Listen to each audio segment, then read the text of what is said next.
नाज़रीन, ज़ुल्फ़िकार अली भुट्टो की शोहरत एक जदीद तालीम याफ्ता रोशन ख़याल सियासतदान की थी। उनके बारे में अयूब खान की तरह रूहानी शख्सियात से फैज़ याब होने के वाक़यात की कोई शहादत नहीं मिलती।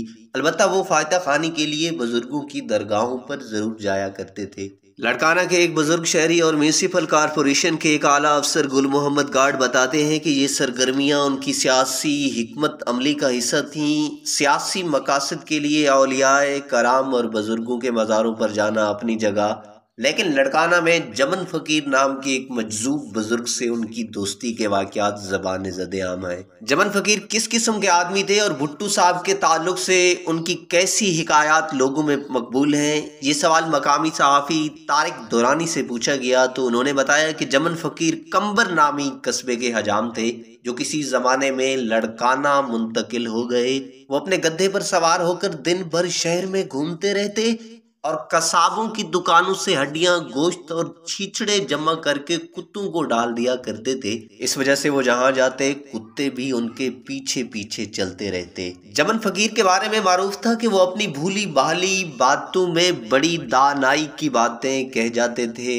लड़काना के लोग कहा करते हैं कि उनकी ये शोहरत सुनकर भुट्टो साहब जब वजीर खारजा थे उन्हें अपने पास बुलाया, लेकिन उन्होंने आने से इनकार कर दिया, जिस पर भुट्टो साहब खुद उनके पास पहुंच गए।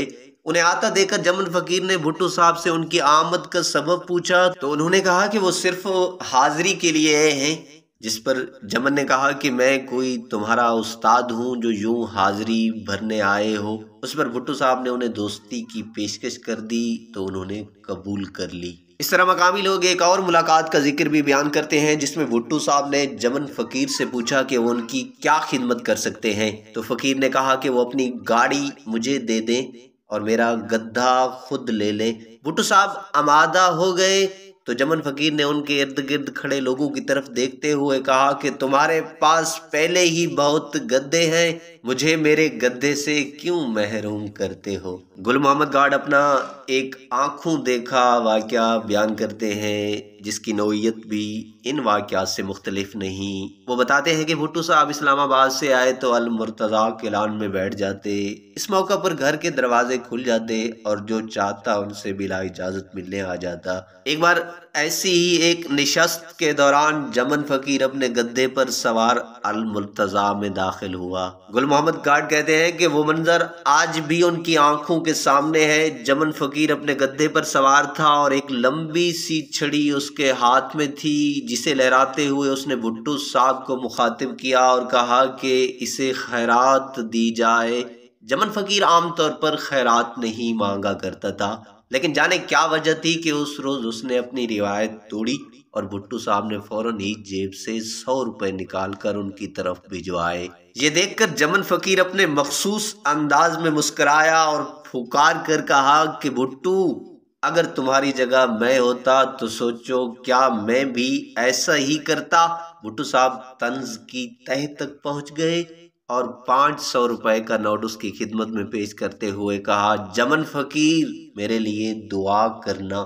जमन फ़कीर ने भुट्टो साहब की ये दरख्वास्त सुनी और अपने गद्दे का रुख बदल कर एक बार फिर भुट्टो को मुखातिब किया, ये बादशाही तुम्हारे लिए काफ़ी नहीं है तो चलो आओ मेरे साथ मिलकर खैरात इकट्ठी करो। भुट्टो साहब की फांसी के वक्त के बारे में सहाफ़ी ताहिर खलील अपनी यादों को टटोलते हुए बताया है कि मुझे याद है भुट्टो साहब से आखिरी मुलाकात उनकी अहलिया शीरी अमीर बेगम ने की थी।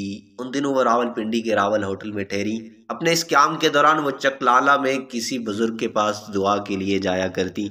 ज़ुल्फ़िकार अली भुट्टो के मुकाबले में उनकी साहबजादी और उनकी सियासी जाननशीन बेनज़ीर भुट्टो का मामला मुख्तलिफ था। एक इंडियन सहाफ़ी KRN सवामी ने अखबार दी ट्रिब्यून में शेयर होने वाले फीचर में लिखा कि अपने वालिद की फांसी के 1 बरस बाद बेनज़ीर भुट्टो बांग्लादेश के दौरे पर पहुंची, जहां उन्होंने एक मारूफ पीर से मुलाकात की। उस मौका पर उन्होंने पीर साहब से दरियाफ्त किया कि उनके वालिद के कातिल कब तक अपने इंजाम को पहुंचेंगे।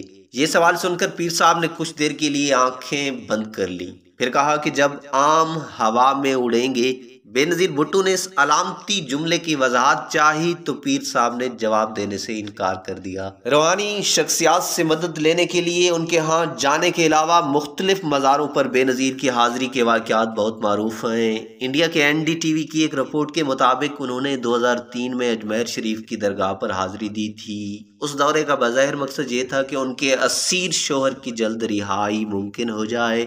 NDTV کے مطابق آصف علی زرداری جب رہا ہو گئے تو انہوں نے اپنے شوہر کے ہمراہ شکر گزاری کے لیے اجمیر شریف کا ایک بار پھر دورہ کیا اور اس موقع پر انہوں نے وہاں تاثرات کی کتاب میں اپنے تاثرات بھی قلم بند کیے۔ ناظرین، ہماری اس کہانی کے بارے میں ایک کومنٹ ضرور دیجیے گا۔ ہاں، اگر ابھی تک آپ نے ہمارا چینل سبسکرائب نہیں کیا تو پلیز اس ویڈیو کو لائک اور چینل کو سبسکرائب کرنا نہ بھولیے گا۔